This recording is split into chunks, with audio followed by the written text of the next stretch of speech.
Welcome, Cherie Currie. Nah. Backstage at the Universal Amphitheater, which is about to be dusted. Can you imagine? I know on stage you said you came here in '74. Who'd you see? David Bowie. Oh my Diamond gosh. Dogs. Are you serious? Oh yeah, it was his Diamond Dogs tour. And it was open air?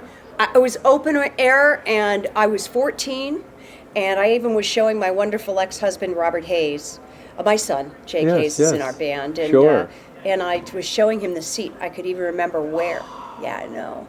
It was that was the pivotal moment in my life when I was watching him, and I just went, I got to do this. And within I don't know, a few months, I was in the Runaways. Pretty amazing. No. Besides Bowie, who were those artists coming up that just spoke to you that said, well, this is it? It was just the greatest time to grow up. We had Susie Quatro, the unbelievable Susie Quatro. We, of course, David Bowie, Elton John, Alice Cooper, The Sweet. Oh my God! It was all about real theatrical shows at the time as well. You know, it was great. That's awesome. Led Zeppelin. Everything just goes on and on. Pink Floyd. Yeah. Crazy. Yeah. Now tell us how you joined the Runaways. Who called who? Where was the audition? What happened? I was at the Sugar Shack, which was an underage club in Studio City. Actually, excuse me, it was North Hollywood, and Kim Fowley. You know, yeah, he had to actually prove that he was, well, you have to prove you're under 21 to get in the club. Okay. But Kim Fowley was the Kim Fowley, so they let him in, and Joan Jett. She was 16 at the time, and they were looking for bandmates, and they just happened to like my look, and they walked up to me and asked if I could sing or play an instrument, and I said, well, I could sing a little. I sang a lot of Dean Martin and the Andrews Sisters, because my father was into that. My father was a really great singer, and I auditioned for the Runaways, and that was it. They actually wrote Cherry Bomb on the spot for me to audition to. Now, where was the Sugar Shack? Where is there now? That was in North Hollywood. Where? It was on Magnolia, and a little side street, Magnolia near, oh my goodness, Magnolia around between Coldwater and Laurel Canyon. Okay. It's a dry cleaners now. Wow, and it was an underage club, so it was a teen club. It was a teen club. Yeah. Amazing. So they wrote Cherry Bomb right on the spot. Yeah, because I had learned, they wanted me to learn a Susie Quatro song, and of course I learned Fever.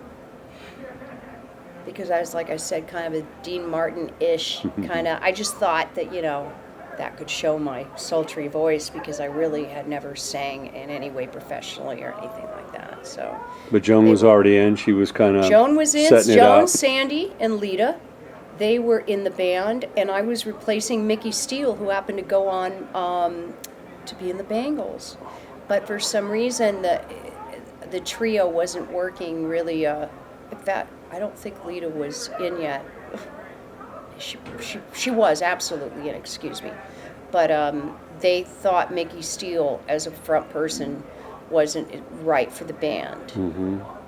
But as soon as I came in, and then we hired Jackie Fox, we did a little showcase for Denny Rosenkrantz of Mercury Records in a trailer with dog poop all around on the floors. It was so awful. And he looked around and said, "Yeah," signed us right away.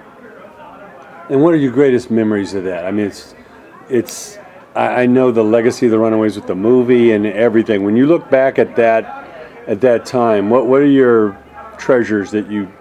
My treasures are when I look back now as a mother of a 22-year-old, and I really realized how young, when he was 16, 15, 16, I'd already been in the band, and I love the fact that us girls took care of each other, because there was no one to take care of us on the road. Our first tour was over 3 months. Our second one was a couple of months in Europe, and then came back to the U.S. for another couple of months, and then on to Japan for over a month.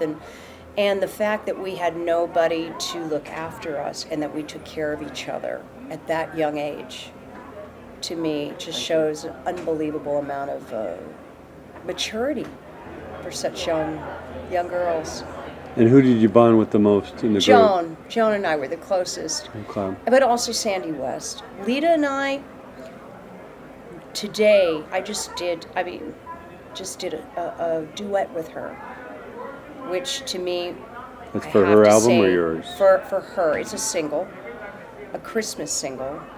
And to work with Lita Ford again was something I never thought would happen because we didn't really get to know each other in the Runaways. She's very intimidating, and she'll agree that she was. She was very tough, and I was kind of, you know, a little insecure and introverted off the stage. And Lita was just such a powerful force to be reckoned with. She scared me, and she was tough on me too. She was tough on me. I remember one time we were driving and Heart was playing, right? And Ann Wilson was belting it out. She goes, "Why the fuck can't you sing like that?" And it was like, but today we're friends, and that's a blessing. I can't wait for you to hear this single. It's amazing. It's so great to see you out here. Thank you. Now, back in the day, obviously, the highs, the lows, all the experiences you went through. I know it was a crazy time back then, but again, you had the support. The guys from Led Zeppelin were around, and through Yeah. Rodney's club. Talk about being able to rub shoulders with rock royalty. Rodney was so influential in getting us out there, and I really wanted him to introduce me tonight, but he's afraid of the metal crowd. I can kind of get it. He says, they hate me.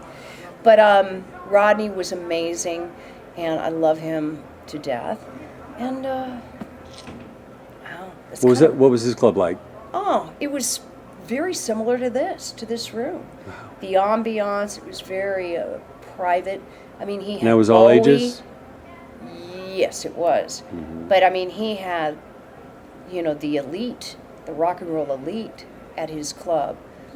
He was a very influential and powerful guy in the music industry. And the nicest guy on the planet, really. But I love talking to you, but I got to go get ready for dancing. Well, I know.